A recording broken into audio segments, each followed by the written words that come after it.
There's a few things that we all really need to know about the assassination of Charlie Kirk.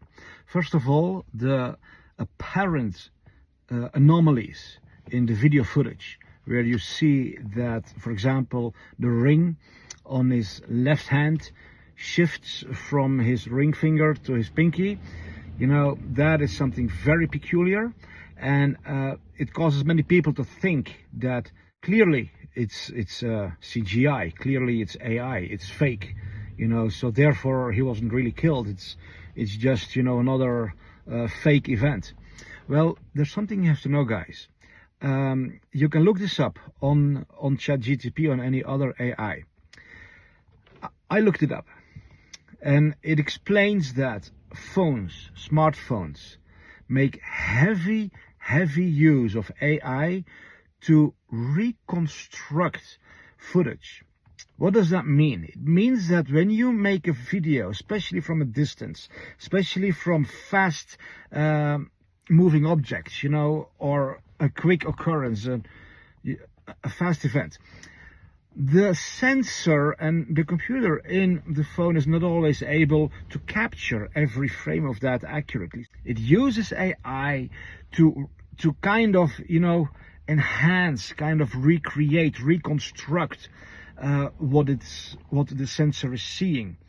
Now, we all know that AI messes up big time. AI creates people with 6 fingers, 5 legs, you know, the weirdest things. And so that is where these anomalies are coming from. It's not proof that Charlie Kirk was not effectively assassinated. It is simply what happens when you film something with a phone from a distance and something really fast happens. Then the phone uses AI to reconstruct what just happened, and that can include anomalies. Okay, so that is something we need to know.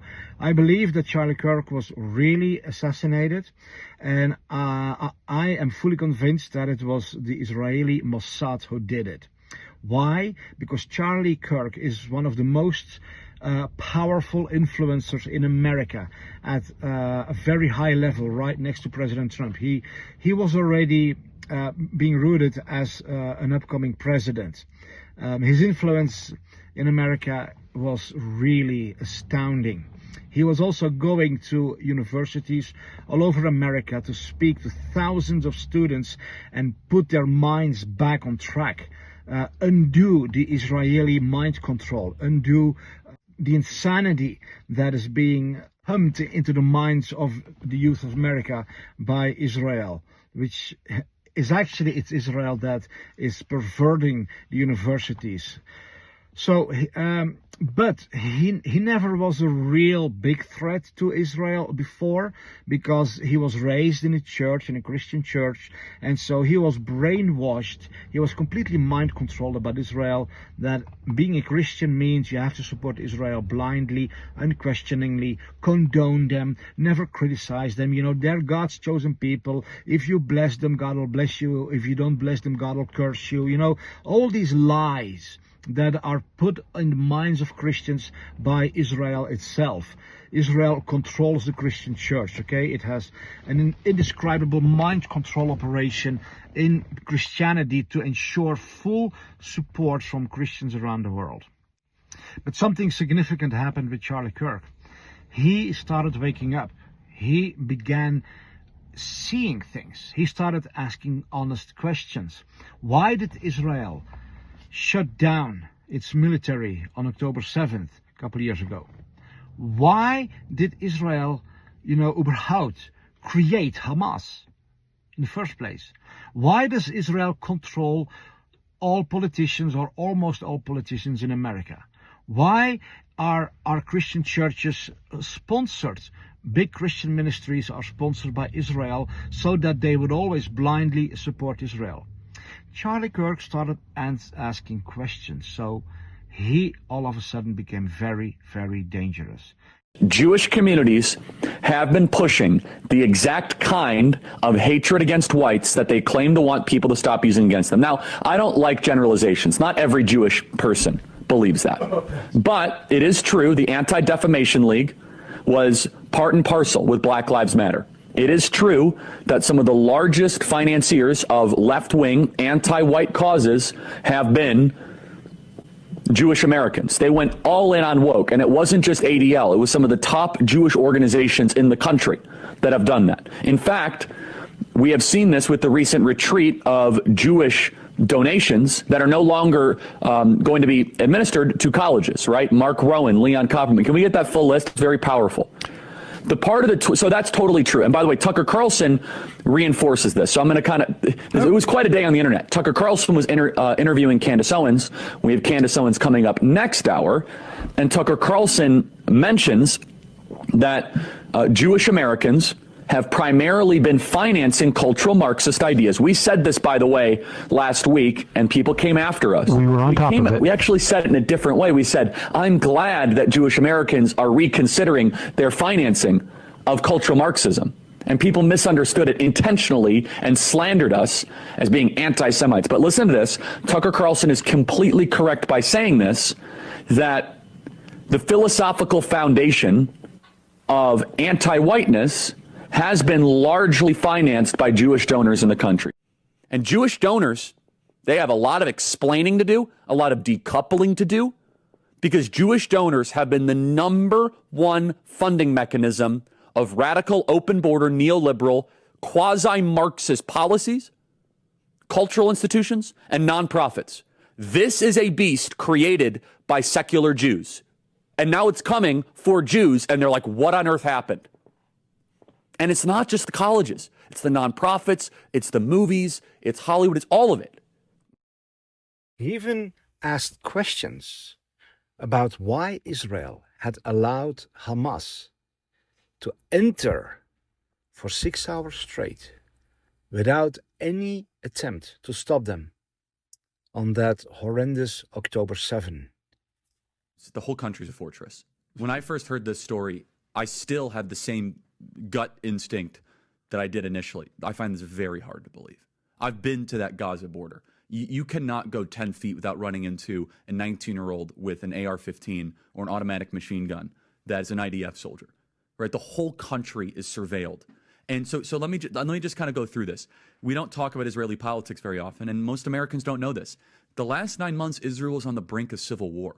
It's not an exaggeration. This judicial stuff, there were hundreds of thousands of Israelis taking to the streets because Bibi Netanyahu is basically redefining the Israeli constitution. That's not an exaggeration, right? He said the judicial branch has too much power. There were protests planned this week against Netanyahu, where they anticipated tens of thousands of people to take to the streets. That's all gone, Patrick. Netanyahu now has an emergency government and a mandate to lead.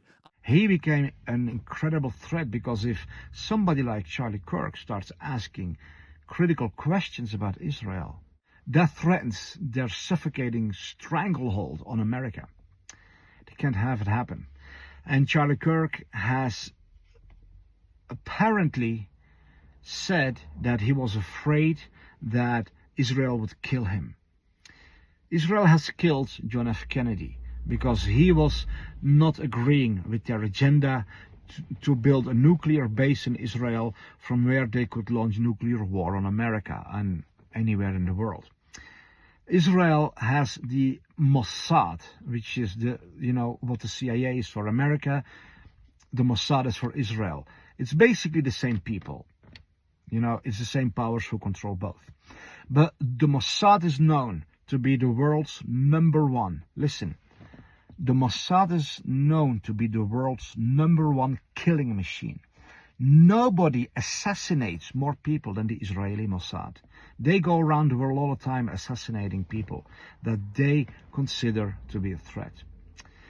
So guys, I am fully convinced it was Israel. They always have a scapegoat. They always have, a silly, stupid story like, this lunatic killed blah, blah, blah, and, this transgender killed and blah, blah, blah. It's not those guys. What happened to Charlie Kirk was a shot so indescribably accurate, so professional.